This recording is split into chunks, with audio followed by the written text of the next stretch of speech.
दोस्तों, आज हम फिलोसफिकल पर्सपेक्टिव ऑफ एजुकेशन की यूनिट फर्स्ट पढ़ेंगे। और इस यूनिट फर्स्ट के अंदर जो है कि शिक्षा, अर्थ, अवधारणा, प्रकृति एवं उद्देश्य यानी कि education meaning, concept, nature and AIIMS है। और ये जो क्वेश्चन नंबर फर्स्ट है, इसके अंदर ये जो क्वेश्चन नंबर फर्स्ट है ये है शिक्षा की अवधारणा बताइए तथा इसकी परिभाषाएं देते हुए इसकी विशेषताएं स्पष्ट कीजिए। और इसी एक लॉन्ग क्वेश्चन के अंदर जो है कि उसी से रिलेटेड 4 शॉर्ट क्वेश्चन आ जाते हैं। वो आपको या तो लॉन्ग क्वेश्चन ये पूछ दे या फिर 4 शॉर्ट क्वेश्चंस में कोई भी एक क्वेश्चन आपको पूछ सकता है। तो आप उसके लिए इसी एक क्वेश्चन की प्रिपरेशन कर लेंगे तो आप इनमें से कोई भी 4 क्वेश्चन या इससे रिलेटेड कोई भी क्वेश्चन आप कर सकते हो। तो ये है कि पहला क्वेश्चन है शिक्षा की अवधारणाएं बताइए, शिक्षा से तात्पर्य एवं प्रकृति को समझाइए। क्वेश्चन नंबर 2 है। और शिक्षा की विशेषताएं स्पष्ट कीजिए, ये क्वेश्चन नंबर 3 है। और क्वेश्चन नंबर 4 जो है वो शिक्षा की परिभाषाएं दीजिए। ये कानपुर में 2017 में आया हुआ क्वेश्चन है। तो चलिए आज हम ये क्वेश्चन पढ़ते हैं कि शिक्षा की अवधारणाएं बताइए तथा इसकी परिभाषाएं देते हुए इसकी विशेषताएं स्पष्ट कीजिए। ये जो लॉन्ग क्वेश्चन है तो इसी की आज हम व्याख्या करेंगे। ठीक है, तो क्या है इसका आंसर कि अति प्राचीन काल से ही शिक्षा मानव के सर्वांगीण विकास का स्रोत रही है। वर्तमान मानव शिक्षा के कारण ही आज सभ्यता के उच्च शिखर पर पहुंच सका है। मनुष्य को सामाजिक प्राणी बनाने का श्रेय भी शिक्षा को ही प्राप्त है। मतलब कि हम हमारे जीवन में जो हमारा जो अति प्राचीन काल से ही शिक्षा हमारे साथ चला आ रहा है। सर्वांगीण विकास हमारा किससे होता है? शिक्षा से ही होता है। ये एक स्रोत रहा है हमारे विकास का, शिक्षा। क्योंकि आप भी जानते हो कि बिना शिक्षा के कोई भी व्यक्ति जो है कि आगे उसका विकास नहीं हो सकता है। हमारे लिए शिक्षा कितना अनिवार्य है। ठीक है, वर्तमान मानव शिक्षा के कारण ही आज सभ्यता के उच्च शिखर पर पहुंच सका है। मतलब कि अभी जो अब से लेकर करके आदिकाल से लेकर अब तक और आने वाले समय तक भी शिक्षा के कारण ही लोग अपने उच्च शिखर को प्राप्त कर सकेंगे, अपने एम को, अपने लक्ष्य को प्राप्त कर सकेंगे। ठीक है, मनुष्य को सामाजिक प्राणी बनाने का श्रेय भी शिक्षा को ही प्राप्त है। मतलब कि जो मनुष्य पढ़े लिखे एजुकेटेड होते हैं उनको सोसाइटी में किस तरह से रहना है, किस तरह से सोसाइटी के लोगों के साथ बातचीत करनी है और अच्छे अच्छे लोगों के साथ, चाहे वो सोसाइटी में हो या आपके ऑफिस में हो या स्कूल कॉलेज कहीं पर भी, ये शिक्षा ही हमारे जीवन में ऐसा एक एम है, एक लक्ष्य है जो कि हमें किसी और से मिलने जुलने बातचीत करने का एक सही तरीका बताता है। ठीक है, तो शिक्षा इसलिए हमारे जीवन में बहुत ज़्यादा इम्पोर्टेंट है। और साथ ही साथ इसके लिए हमें शिक्षा के लिए जो आजकल बहुत शिक्षा की जो है कि उच्च नई नई तकनीकें उत्पन्न हो गई हैं, हम उन सभी तकनीकों को जान करके, समझ कर करके, उनका यूज़ कर करके आज हम अपने लाइफ को चेंज कर सकते हैं, हम अपने लाइफ को बेहतर बना सकते हैं। ठीक है, अब आइए कि शिक्षा की अवधारणा यानी कि कॉन्सेप्ट ऑफ एजुकेशन क्या है। कि प्रायः शिक्षा का अर्थ पाठशाला या विद्यालय में विधिवत अध्ययन करने से लिया जाता है। विधिवत मतलब कि एकदम लगातार, मतलब कि रेगुलर हम अध्ययन स्कूल और कॉलेज में, पाठशाला में करते हैं, तभी हमें जो है कि सही जानकारी मिलती है, सही हमारे सब्जेक्ट का नॉलेज मिलता है। किसी भी चीज़ का हमें नॉलेज तभी मिलता है जब हम रेगुलर स्कूल कॉलेज जाते हैं। अगर कभी भी नहीं जा पाए तो उस चीज़ को हम समझ नहीं कर पाएंगे अगर हम सही तरीके से एजुकेशन नहीं लेंगे तो। ठीक है, विद्वानों का विचार है कि विद्यालयों में ही बालक को शिक्षा दी जाती है, वहीं पर रहकर वे जीवन के भविष्य का निर्माण करते हैं। ठीक है, जो बड़े बड़े विद्वान हैं उनका यही विचार है कि विद्यालय में ही बालक को शिक्षा दी जाती है और वहीं पर रहकर बालक अपने सर्वांगीण विकास करते हैं। ठीक है, वहीं पर व्यक्ति के सामान्य व्यवहार की रचना होती है और उसी के अनुरूप उसके चरित्र एवं व्यक्तित्व का विकास होता है। और इसी शिक्षा को प्राप्त करके लोग अपने चरित्र का भी विकास करते हैं, अपने पर्सनैलिटी का भी विकास करते हैं। शिक्षा के विषय में डॉक्टर बी.डी. भाटिया का कथन है कि उद्देश्य के ज्ञान के अभाव में शिक्षक उस नाविक के समान है जिसे अपने लक्ष्य या मंजिल का पता नहीं है। विद्यार्थी उस पतवार विहीन नौका के समान है जो समुद्र में लहरों के थपेड़े खाती हुई तट की ओर बहती चली जा रही है। ठीक है, मतलब कि उनका ये कहना है कि जो टीचर होते हैं उनको जो है कि उनको अपने स्टूडेंट को सही एजुकेशन देना ही उनका मेन कर्तव्य और लक्ष्य होता है। अगर स्टूडेंट नहीं है तो उनका कोई लक्ष्य नहीं है, क्योंकि शिक्षक जो है कि वो नाविक है, वो एक जरिया है जिसके कारण स्टूडेंट को सही शिक्षा, सही ज्ञान प्राप्त होता है। ठीक है, अब क्या है कि शिक्षक के अभाव में व्यक्ति पशु के समान रहता है। जो मैंने अभी कहा कि अगर शिक्षा नहीं होगी हमारे लाइफ में तो इंसान क्या होगा, एक पशु के समान होगा। उसको ना ही उठने बैठने चलने फिरने और ना ही किसी से बात करने का ढंग तरीका पता होगा, क्योंकि शिक्षा हमें इन सभी चीज़ों का भी ज्ञान देती है। ठीक है, वह अपने जीवन आदर्शों, आशाओं, आकांक्षाओं, विश्वास, परंपरा तथा सांस्कृतिक विरासत को विकसित नहीं कर सकता है। ठीक है, बिना अगर लाइफ में हमारे शिक्षा नहीं हो तो हम अपने जो आदर्श हैं, आशा, हमारी जो जिज्ञासा है, आशा है, जो हमारी आकांक्षाएं हैं, जो भी हम लाइफ में पाना चाहते हैं, जो भी हम अचीव करना चाहते हैं अपने लाइफ में, वो हम नहीं प्राप्त कर सकेंगे। ठीक है, तो एडिसन ने लिखा है कि क्या लिखा है एडिसन ने कि शिक्षा द्वारा मानव के अंतर में निहित उन सभी व्यक्तियों तथा गुणों का दिग्दर्शन होता है। उन गुणों को शिक्षा के माध्यम से ही विकसित किया जा सकता है। मतलब शिक्षा, एडिसन का कहना है कि शिक्षा के द्वारा ही मानव के अंदर, मतलब मनुष्य, मतलब जो भी मनुष्य है, जो भी शिक्षा प्राप्त करता है वो कैसे विकसित होता है, वो खुद के अंदर से विकसित होता है। क्योंकि हर मानव, हर इंसान अपने अपने तरह से अपने अपने एजुकेशन को प्राप्त करता है, समझता है। जिस भी लाइन में, जिस भी सब्जेक्ट में, जिस भी प्रोफेशन में उसको इंटरेस्ट होता है, वो उस चीज़ को समझ कर के आगे बढ़ता है और उसी चीज़ से वो इतना ज़्यादा डेवलप करता है कि वो उसके अंदर, वो उसकी पर्सनैलिटी में नज़र आता है। ठीक है, जैसे कि एक टीचर है, तो एक टीचर जो है कि जब शिक्षा प्राप्त कर के एक शिक्षक बन जाता है तो वो अपने बच्चों को एक सही ज्ञान तभी प्राप्त करा सकता है जब वो खुद एक अच्छे नॉलेज का इंसान हो, अच्छी जानकारी रखता हो। ठीक है, अगर कोई भी टीचर जैसे, और ये सब चीज़ जो है कि एक समय पर आते आते एक जो है कि उसको एक कॉन्फिडेंस देती है, जिससे कि उसके अंदर की सारी जो भी पढ़ाने का, समझाने का तरीका है वो डेवलप होते जाता है और वो उस चीज़ में एकदम पारखी हो जाता है। मतलब उसको वो बहुत अच्छी तरीके से वो सब कुछ, वो सारे गुण प्राप्त हो जाते हैं, जिससे कि वो अपने बच्चों को, जो अपने लाइफ में अपने बच्चों को सही ज्ञान, सही शिक्षा दे सकता है। ठीक है, अब क्या है कि शिक्षा की परिभाषाएं, क्या है शिक्षा की परिभाषा? तो बहुत सारे विद्वानों ने शिक्षा की जो परिभाषाएं दी हैं वो अलग अलग दी हैं। उनमें से प्रिस्टन रिव्यू के अनुसार शिक्षा सीखना नहीं है, वरन मस्तिष्क की शक्तियों का अभ्यास और विकास है, और यह ज्ञान के केंद्र तथा जीवन के संघर्षों के माध्यम से प्राप्त होती है। मतलब प्रिस्टन रिव्यू का कहना है कि शिक्षा सीखने वाला काम नहीं है। सीखना मतलब कि रटने वाला काम नहीं होता है।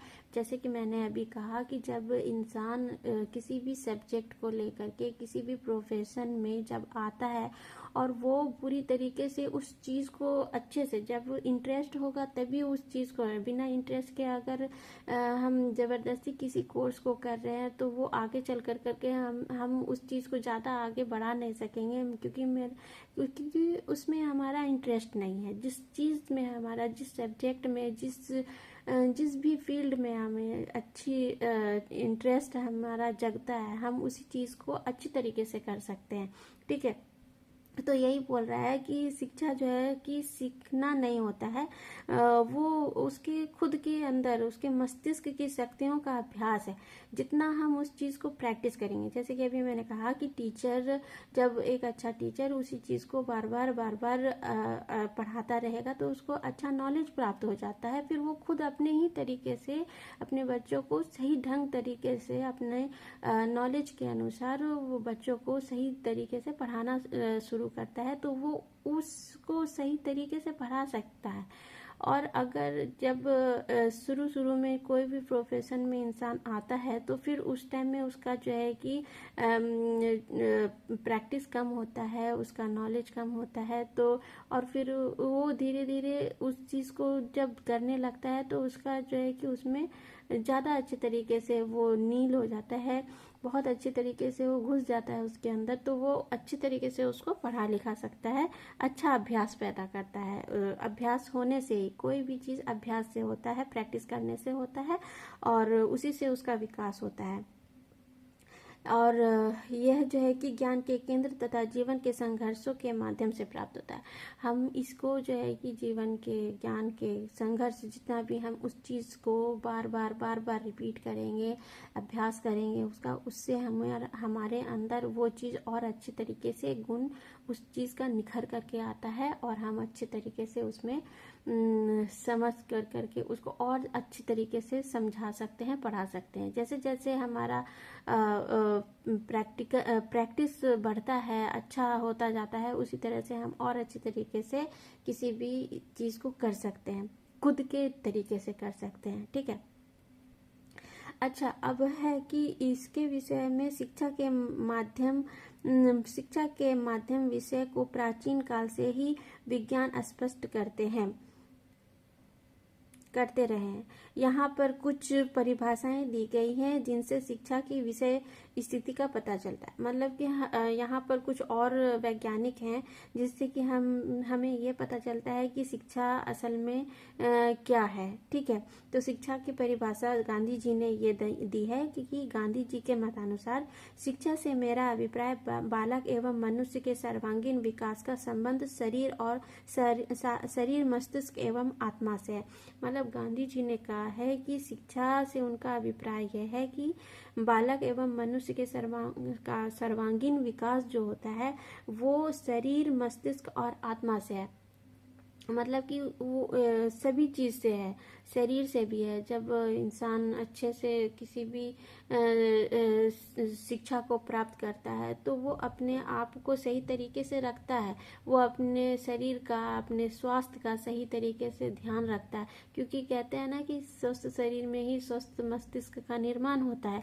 तो अगर हम अपने आप को स्वस्थ रखेंगे तभी तो शरीर, मस्तिष्क हमारा स्वस्थ रहेगा। तो गांधी जी का भी यही कहना है कि शिक्षा मनुष्य के बालक का सर्वांगीण विकास है। सर्वांगीण विकास के अंदर जो है कि मस्तिष्क, शरीर और आत्मा सभी आ जाती हैं। ठीक है, तो पढ़ाना एक कला होता है या विज्ञान, इसके बारे में हम स्पष्ट करेंगे। ठीक है, विज्ञान क्या है? विज्ञान ज्ञान की एक स्पष्ट शाखा है। इसकी कसौटी अनुवृत्ति या उपागम है, ना कि विषय वस्तु। कार्ली पियर्सन के अनुसार सभी विद्वानों की एकता उनके विधि शास्त्र में निहित होती है, ना कि विषय वस्तु में। ठीक है, मतलब कि वही मेरा कहना है कि जो भी इंसान पढ़ लेता है, जब अपने खुद से पढ़ाने का आता है तो वो अपने ही तरीके से पढ़ाएगा। कोई भी बच्चा अगर आप पढ़ने का जब आता है, पढ़ाने के बाद जब बच्चा खुद से भी भी पढ़ता है तो क्या होता है, वो अपने तरीके से पढ़ता है, ना कि जिस तरह से टीचर ने पढ़ा दिया वो उसी तरीके से उसको कॉपी कर कर करके समझ रहा है, अपना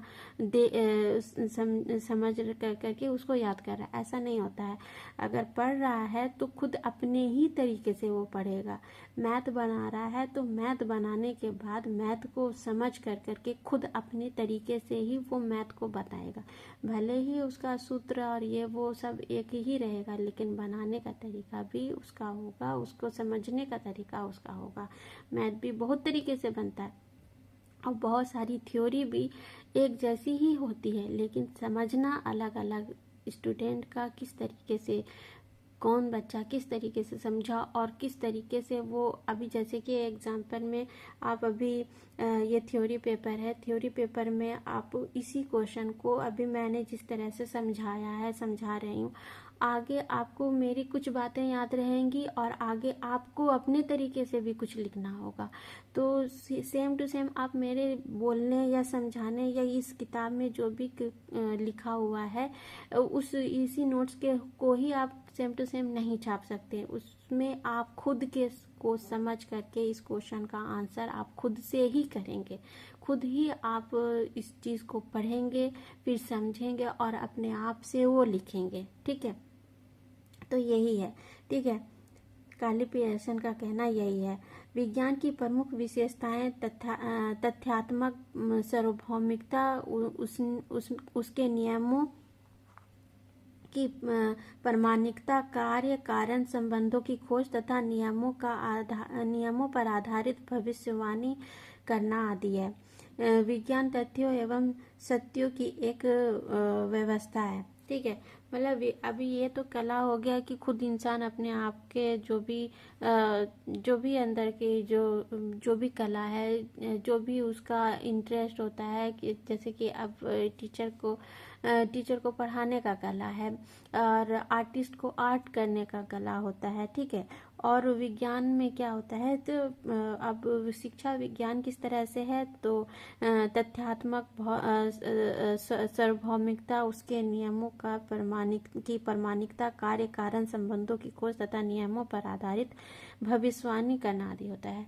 जैसे कि साइंस में क्या होता है, जैसे कि मैंने कहा कि मैथ का क्या होता है, फॉर्मूला होता है। फिजिक्स, केमिस्ट्री, बायोलॉजी का क्या होगा, वो एक जो नियम है, जो तरीका है, वो उसी तरीके से बनेगा, लेकिन करने का हर स्टूडेंट का करने का ढंग तरीका अलग होता है। वो उस अपने ही तरीके से करना चाहेगा, अपने को जिस तरह से वो समझ गया, जिस तरह से वो समझ करके थ्योरी लिखेगा, वो अपने तरीके से लिखेगा। ठीक है, तो ये विज्ञान और कला में डिफरेंस होता है। कला क्या है, तो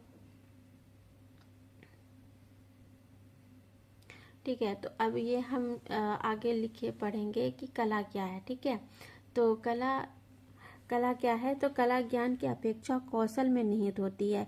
मतलब कला जो है ज्ञान की अपेक्षा कौशल में होती है। इसका कहना है कि ज्ञान मतलब ज़्यादा से ज़्यादा ज्ञान के अलावा, ज्ञान की अपेक्षा ज्ञान के अलावा वो कौशल, मतलब कि जो आपके अंदर स्किल्स होता है वो कला होता है।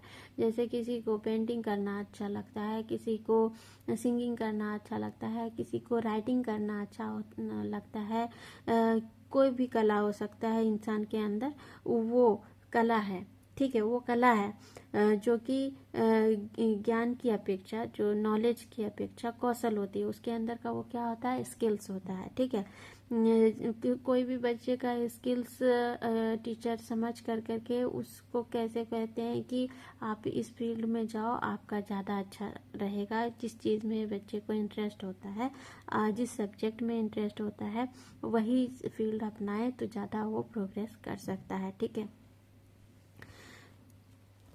इसी कौशल की महारत के लोग ज्ञान का नाम, इसी कौशल को की महारत के लोग, इसी कौशल के जो महारत के लोग हैं वो इनको ज्ञान का नाम भी दे देते हैं। कला की कसौटी कला का कौशल होता है।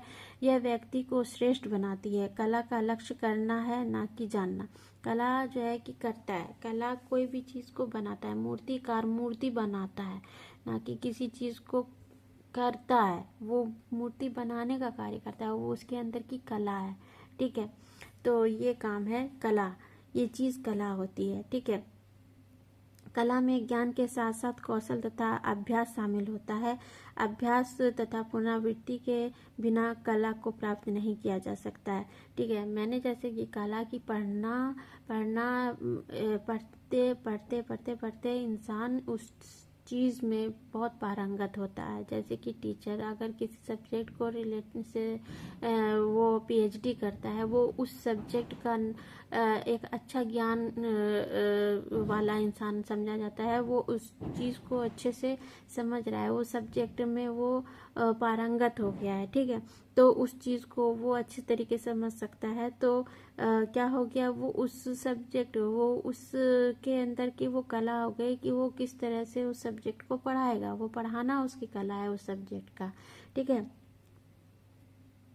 और ये चीज़ बार बार रिपीट करने से होता है। ठीक है, मूर्तिकार हो या पेंटिंग करने वाला हो या कोई भी चीज़ हो, कोई भी, अगर हम किसी सब्जेक्ट को पढ़ रहे हैं तो हम बार बार अभ्यास करेंगे। एक दिन करने से अभ्यास, एक दिन पढ़ने से, एक दिन कोई भी चीज़ को करने से हमारे अंदर वो चीज़, वो प्रोफेशनल टाइप नहीं आता है कुछ भी। हमको उस चीज़ के लिए अभ्यास करना होता है। बार बार अभ्यास करने से हम उस चीज़ में पक्के हो जाते हैं। ठीक है, पढ़ते पढ़ते ही हम इस एक ही क्वेश्चन को अगर हम 5-6 बार रिपीट कर करके पढ़ लेंगे तो क्या होगा कि हमारे अंदर ये क्वेश्चन एकदम पक्के तरीके से दिमाग में घुस जाएगा।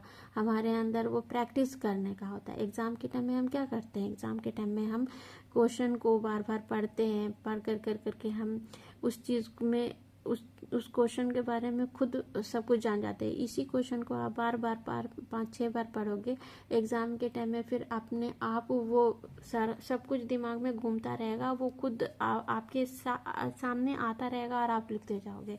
इस तरह का होता है अभ्यास, यही अभ्यास होता है। ठीक है, अब क्या है कि शिक्षा की प्रकृति क्या होती है।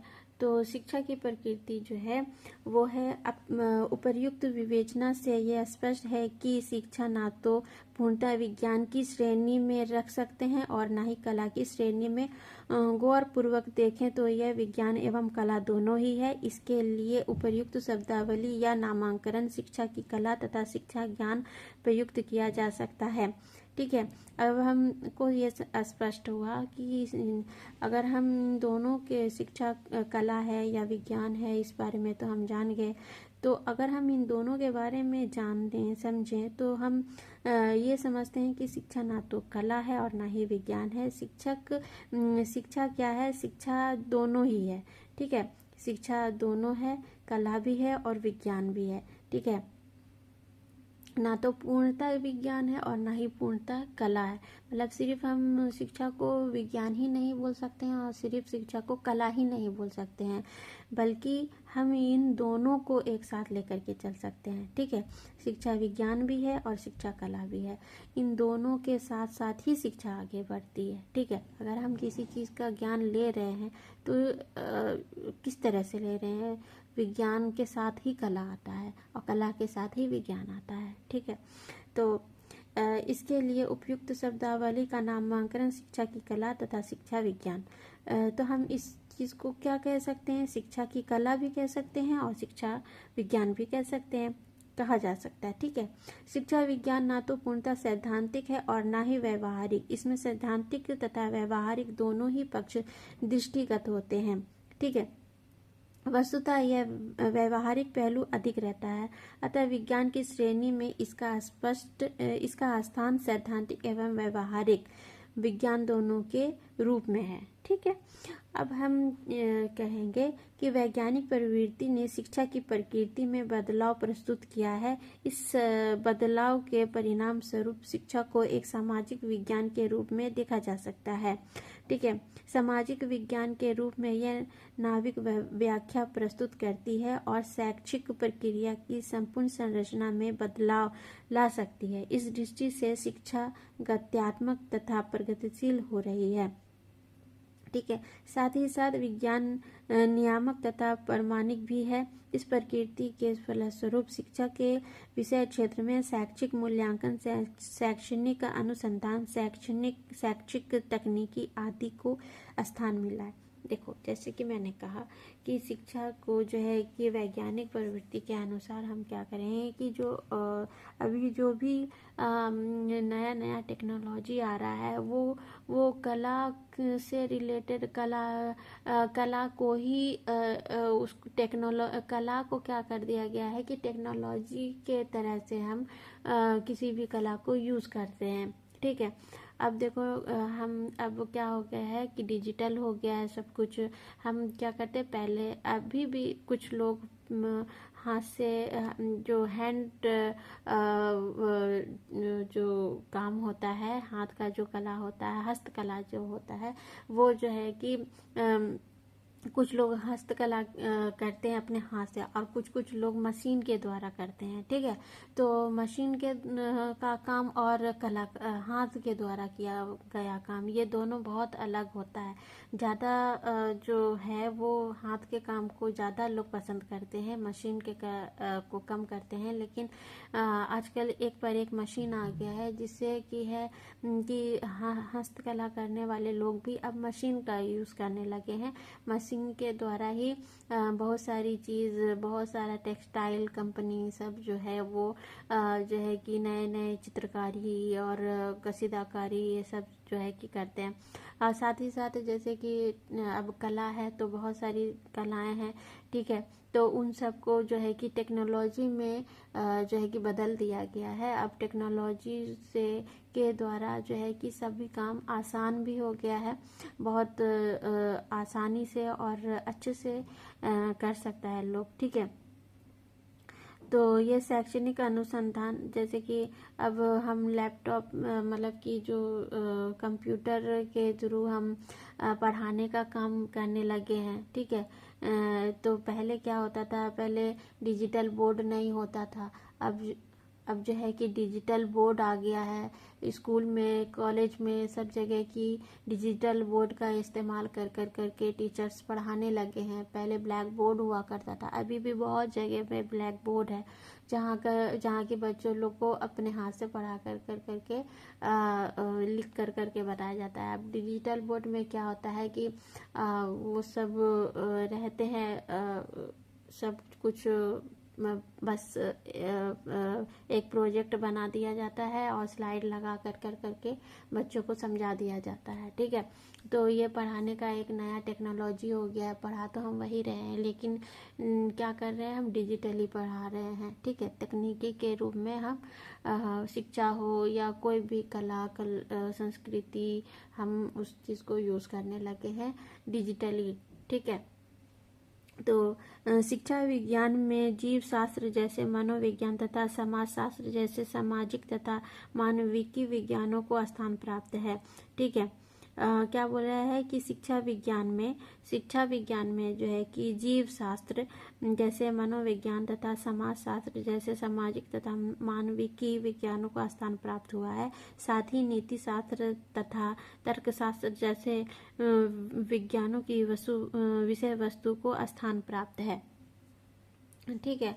तो अब ये क्या बोल रहा है कि शिक्षा विज्ञान में जीव शास्त्र जैसे मनोविज्ञान तथा समाज शास्त्र जैसे सामाजिक तथा मानविकी विज्ञानों को स्थान प्राप्त है। मतलब कि शिक्षा में जो विज्ञान का है स्थान प्राप्त, किसको प्राप्त है, तो मनोविज्ञान तथा समाज शास्त्र जैसे सामाजिक तथा मानविक ज्ञानों को प्राप्त है। ठीक है। साथ ही नीति शास्त्र तथा तर्क शास्त्र जैसे विज्ञानों की विषय वस्तु को स्थान प्राप्त है। ठीक है।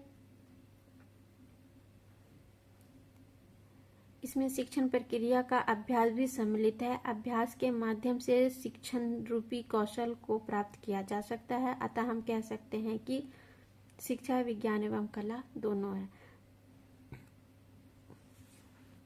क्या कह रहा है कि इसमें जो है कि शिक्षण की प्रक्रिया का अभ्यास भी सम्मिलित है। मतलब कि हमने कहा ना कि अभी पढ़ाने का जो तरीका है वो बदल गया है। पहले बोर्ड पे होता था, अब डिजिटली होने लगा है। तो अभ्यास इसमें जो है कि शिक्षण प्रक्रिया का अभ्यास भी सम्मिलित होता है। ठीक है, अभ्यास के माध्यम से शिक्षण रूपी कौशल को प्राप्त किया जा सकता है। और हम बार बार एक सब्जेक्ट को पढ़ेंगे, अभ्यास करते रहेंगे, कोई भी सब्जेक्ट पढ़ेंगे, बार बार पढ़ेंगे, तो उसमें हमारा अभ्यास बढ़ेगा, हम उस चीज़ को ज़्यादा अच्छे से समझ सकते हैं। मैंने जैसे कि कहा कि इसी क्वेश्चन को आप 5 बार पढ़ लो, बस आपके दिमाग में ये पूरी तरीके से आ जाएगा। आप एग्ज़ाम के टाइम में इस तरह से लिखोगे कि जैसा लगेगा कि बस आप पढ़ रहे हो, उस तरह से लिखते चले जाओगे। ठीक है, तो और कुछ भी लिखते रहोगे एग्ज़ाम के टाइम में, ये जो क्वेश्चन आपने 5 बार रिपीट कर लिया, तो बस आपको लगेगा कि बस किताब आगे रखा है और बस हम लिखते जा रहे हैं, दिमाग में पूरी तरीके से फिट हो जाता है। ये क्या होता है, ये प्रैक्टिस करने से होता है। ठीक है, तो अतः हम ये कह सकते हैं कि शिक्षा विज्ञान और कला दोनों है। ठीक है, तो हम इन सभी बातों को देखते हुए ये कह सकते हैं कि शिक्षा विज्ञान और कला दोनों है। ठीक है, शिक्षा की अगर आपको मेरा पढ़ाया हुआ आपको समझ में आ रहा है तो प्लीज़ आप मुझे कमेंट कर करके आप मुझे बताइए, और इसमें मैं क्या क्या अच्छी तरीके से और क्या कर सकती हूँ जिससे कि आपको अच्छी तरीके से और समझा सकूँ। आप मेरे हौसले को बढ़ाइए, आप मुझे कमेंट कीजिए, जो भी अच्छा बुरा जो भी आपको अच्छा लग रहा है या बुरा लगा, या मतलब पढ़ाने जो भी मेरे पढ़ाने का तरीका आपको अच्छा लग रहा है या नहीं समझ में आ रहा है, तो आप मुझे बताइए, मैं उसको और भी अच्छे तरीके से करूँगी। जैसे कि मैंने कहा कि मैं और भी प्रैक्टिस करूँगी जिससे कि आपको और अच्छे तरीके से समझ में आए, और आप इस चीज़ को मेरे पढ़ाए हुए को आप समझिए, देखिए, सुनिए, आपको समझ में आया। आप बार बार इस चीज़ को सुनिए, आपको लगेगा समझ में आएगा, तभी मेरे लिए अच्छा होगा, मुझे अच्छा लगेगा। ठीक है, तो अब क्या है कि शिक्षा की विशेषताएं क्या है, तो कैरेक्टरिस्टिक ऑफ एजुकेशन क्या है, सचेतन प्रक्रिया, किन्हीं अर्थों में शिक्षा को एक सचेतन प्रक्रिया भी कहा जाता है। मतलब कि किसी एक अर्थ में शिक्षा को सचेतन प्रक्रिया भी कहा जाता है। सचेतन का मतलब ये होता है कि जैसे कि अभी मैंने कहा कि जैसे कि आप इस क्वेश्चन को 4-5 बार अगर पढ़ लोगे तो आपके सचेतन मन में, मतलब कि इनकॉन्शियस माइंड में क्या होता है, वो छप जाता है। आप उस वक्त एग्जाम के टाइम में आपको ये चीज़ें रिपीट होने लगी एकदम से। जैसे क्वेश्चन आप देखोगे, आपके दिमाग में ये सारे क्वेश्चन एकदम से आपके सामने आने लगेंगे, और आपको ये लगेगा कि ये मैंने पढ़ा हुआ है, ये सब चीज़ था इसमें लिखना, ये सब चीज़ आएगा इसमें, ये पॉइंट होगा। ठीक है, तो वही सचेतन मन है। तो सचेतन मन ही किसी अर्थ में शिक्षा को सचेतन मन भी कहा गया है। कि जैसे अभी जैसे कि आपने बचपन में ABCD पढ़ा है, जब बच्चों को पढ़ा रहे होते हैं तो वो क्या होता है, आपके सब कॉन्शियस माइंड में वो होता है, तभी आप अपने बचपन का पढ़ाया हुआ मैथ भी बच्चे लोग को आराम से पढ़ा लेते हो। क्वेश्चन देखते ही समझ में आ जाता है कि ये इसका सॉल्यूशन किस तरह से निकालना है। ठीक है, एग्जाम के टाइम में इसी क्वेश्चन को आप पढ़ करके जाओगे, या नहीं भी पढ़ा हुआ रहेगा क्वेश्चन, आप देखोगे भी, आपका ये सुना हुआ रहेगा, समझा हुआ रहेगा, तो आपके दिमाग में एकदम से आ जाएगा कि इस तरह से था, इस तरह से लिखना है। आप अपने आप से लिख लोगे, आराम से लिख लोगे। ठीक है, तो ये है। तो यह एक ऐसी प्रक्रिया है जो जानबूझकर तथा सब प्रयास चलाई जाती है। शिक्षार्थी को नियमित रूप से शिक्षा प्रदान करते हैं। ठीक है, उसके बाद शिक्षा विकास की एक प्रक्रिया है। ठीक है, शिक्षा के परिणाम स्वरूप व्यक्ति का विकास होता है। विकास उस प्रक्रिया को कहा जाता है जिसके द्वारा आंतरिक शक्तियों का प्रकटीकरण या प्रस्फुटीकरण होता है। शिक्षा में बाहर से कुछ नहीं थोपा जाता, बल्कि अंदर से ही विकास होता है। मतलब कि शिक्षा जब हम प्राप्त करते हैं तो हमारे अंदर उस कौशल का विकास होने लगता है, उस सब्जेक्ट का विकास होता है, मतलब कि उस सब्जेक्ट के बारे में हम अच्छे तरीके से जानने लगते हैं, जिससे कि हमारा जो है कि उस सब्जेक्ट को लेकर करके ज़्यादा से ज़्यादा अच्छा नॉलेज बढ़ने लगता है। ठीक है, हमें किसी भी सब्जेक्ट में इंटरेस्ट कब आने लगता है, जब हमको वो अच्छे तरीके से समझ में आ जाता है। ठीक है, तभी तो इसीलिए कहा गया है कि यह विकास की एक प्रक्रिया है। अब उसी सब्जेक्ट को अगर आप अच्छे तरीके से पढ़ रहे हैं तो आपका क्या होगा कि वो मेरा सब्जेक्ट फेवरेट सब्जेक्ट होता है। एक लोग कहते हैं ना कि ये वाला सब्जेक्ट जो है मेरा फेवरेट है। तीसरा नंबर क्या है? शिक्षा एक प्रक्रिया है। प्रक्रिया मतलब प्रोसेस, ठीक है। तो शिक्षा एक प्रक्रिया के रूप में स्वीकार किया जाता है। शिक्षा एक ऐसी प्रक्रिया है जो जीवन भर चलती रहती है। शिक्षा की इस प्रक्रिया से ही जीवन का विकास होता है। शिक्षा क्या है? एक प्रक्रिया यानी कि प्रोसेस है। हम बूढ़े होने के बाद भी हम कुछ न कुछ सीखते ही रहते हैं, ठीक है। जैसे कि मान लो कि कुछ खाना बनाने का है, ठीक है।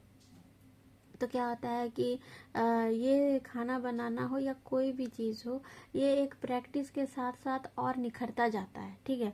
तो ये प्रोसेस चला आ रहा है। हम सीखने का जो उम्र होता है वो कभी भी ख़त्म नहीं होता है।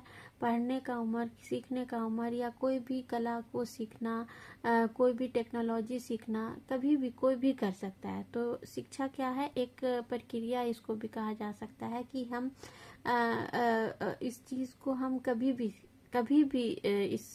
इस चीज़ को हम सीख सकते हैं। ये एक ऐसी प्रक्रिया है जो जीवन भर चलती रहती है। मरने के जीवन पर्यंत चलती रहती है। जब तक कि हम जिंदा रहते हैं हम कोई ना कोई कला सीखते रहते हैं, ताकि हमारे अंदर जो है कि कला कौशल बढ़ती रहे, ठीक है।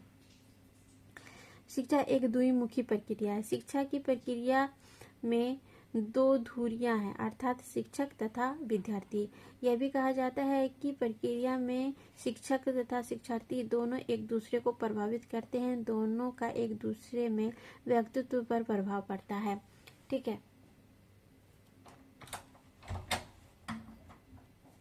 ठीक है। तो शिक्षा एक द्विमुखी प्रक्रिया है। द्विमुखी प्रक्रिया है मतलब द्विमुखी का मतलब है कि एक उसमें शिक्षक आ जाते हैं और एक स्टूडेंट आ जाते हैं। शिक्षा जो है वो शिक्षक और शिक्षार्थी से ही मिलकर करके बनता है, ठीक है। अगर हमें कोई सिखाने वाला नहीं होगा तो हम किसके जरिए सीखेंगे? और शिक्षक क्या है कि अगर हमको शिक्षक जो है वो है कि अगर सीखने वाला नहीं होगा तो हम किसको सिखाएंगे? ये बात है ना। तो इसी लिए शिक्षा जो है कि द्विमुखी प्रक्रिया है, और इसके जो दो पोल होते हैं, जो दो धुरियां होती हैं, वो शिक्षक और शिक्षार्थी दोनों होते हैं। मेन यही दोनों हैं, ठीक है। शिक्षा की प्रक्रिया आजीवन चलती रहती है। वही अभी जैसे होता है कि शिक्षा की प्रक्रिया जो है कि जीवन पर्यंत चलती रहती है। शिक्षा के व्यापक एवं वास्तविक अर्थ को ध्यान में रखते हुए कहा जाता है कि यह प्रक्रिया जीवन भर चलती रहती है। शिक्षा की प्रक्रिया जन्म से ही प्रारंभ होती है तथा मृत्यु तक चलती रहती है। शिक्षा को केवल पाठशाला तथा संस्थागत शिक्षा के रूप में सम्मिलित नहीं किया जा सकता है, ठीक है। अब शिक्षा जो है कि जीवन पर्यंत चलती रहती है। क्या बोलते हैं कि शिक्षा की प्रक्रिया जन्म से प्रारंभ होती है और मृत्यु तक चलती रहती है। जब तक इंसान जिंदा रहता है, जब तक कि उसको उसके अंदर सीखने का लालसा होती है, वो सीखना जारी रखता है, तब तक वो कुछ न कुछ सीखता ही रहता है और अपने अंदर उस कौशल को बढ़ाता है, ठीक है। और कौशल को बढ़ाने के साथ साथ वो अपने पर्सनैलिटी को ही डेवलप करने लगता है, ठीक है। जैसे कि अब किसी को मतलब इंग्लिश बोलना नहीं आता है, ठीक है। तो क्या होता है कि बूढ़े होने के बाद अगर उसको इंग्लिश बोलने का शौक हुआ तो वो पढ़ाई करता है, इंग्लिश स्पोकन का कोर्स करता है और इंग्लिश बोलना शुरू कर देता है। तो क्या हुआ कि उसके अंदर पर्सनैलिटी डेवलप हुई। मैंने कितने ही लोगों को देखा है कि वो बुढ़ापे में इंग्लिश सीखना शुरू करते हैं, ठीक है। या फिर कोई पढ़ लिख गया है लेकिन उसको इंग्लिश नहीं आती है, तो वो अपने प्रोफेशन में और अच्छी तरीके से और अपने आप को डेवलप करने के लिए, अपने पर्सनैलिटी को डेवलप करने के लिए इंग्लिश सीखता है। तो क्या होता है, वो इंग्लिश को और अच्छा, इंग्लिश के जरिए अपने पर्सनैलिटी को और विकसित करता है, ठीक है।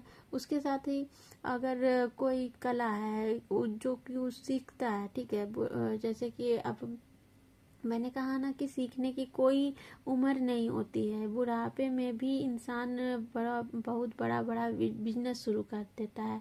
ठीक है, बिजनेसमैन बन जाती हैं औरतें हो या इंसान हो, मर्द हो, लेडीज जेंट्स जो भी है, वो सीखने का एक ऐसा होता है, इंटरेस्ट होना चाहिए इंसान के अंदर। बस वो अपने आप अपने इंटरेस्ट के अनुसार अपने अंदर के कौशल को विकसित करता है और अपने पर्सनालिटी को डेवलप करता है। ठीक है, तो और ये जो सीखना है, ये जो शिक्षा है, ये सीखना ही शिक्षा होता है और इस चीज को, ये चीज चलती रहती है लाइफ टाइम। ठीक है, शिक्षा के दो पक्ष होते हैं।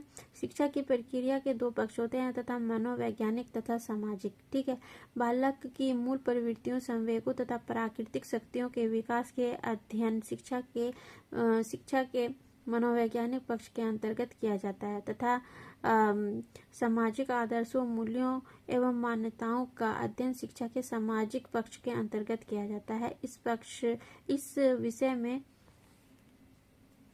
ठीक है, इस विषय में जो है कि इस विषय में प्रसिद्ध शिक्षा शास्त्री डीवी महोदय का कहना है, सभी प्रकार की शिक्षा व्यक्ति द्वारा सामाजिक जीवन की सक्रियता पूर्वक भाग लेने से आगे बढ़ती है। ठीक है, सॉरी, ये हुआ सक्रियता पूर्वक भाग लेने से बढ़ती है। क्या हुआ कि शिक्षा दो पक्ष होते हैं। शिक्षा के क्या होते हैं? दो पक्ष होते हैं, एक मनोवैज्ञानिक और दूसरा सामाजिक। मनोवैज्ञानिक रूप से क्या हुआ कि अगर इंसान उसको मनोवैज्ञानिक रूप से देख करके किसी भी चीज में आगे बढ़ रहा है, अपने अंदर के कौशल को बढ़ा रहा है, अपने पर्सनालिटी का विकास कर रहा है, ठीक है, उससे अपने संवेगों और प्राकृतिक शक्तियों का विकास कर रहा है अध्ययन के द्वारा, तो वो किसी पक्ष में आता है? मनोवैज्ञानिक पक्ष में आता है।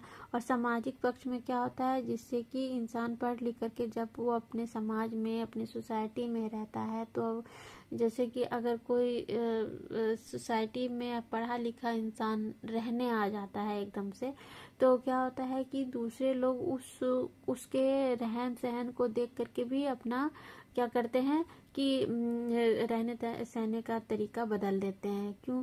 क्योंकि वो उसका पर्सनालिटी, उसका जो रहन सहन है, वो दूसरे को प्रभावित करने लगता है। ठीक है, तो इससे जो है कि पढ़ाई लिखाई दो तरीके से, दो पक्ष होते हैं शिक्षा के। एक तो हो गया मनोवैज्ञानिक और दूसरा हो गया सामाजिक। हम समाज में रह करके अच्छी बातें करके लोगों को इम्प्रेस कर सकते हैं। अपनी शिक्षा, ये क्या होता है? ये शिक्षा ही होता है जिससे कि हम अपने पर्सनैलिटी का डेवलप भी करें और समाज को भी सुधारें। ठीक है, हमारा एक दूसरा काम भी एक क्या होता है कि हम अपने समाज में आस पास में जो भी कुछ गलत हो रहा है तो उसको भी हम रोकें, उसको सही ढंग तरीके से समझाएं और करें। मिलजुल करके रहना, एक दूसरे के साथ, एक दूसरे से सद्भाव तरीके से रहना, सद्व्यवहार करना, ये सब कुछ क्या होता है? शिक्षा होता है। और ये हमें शिक्षा से ही प्राप्त होता है।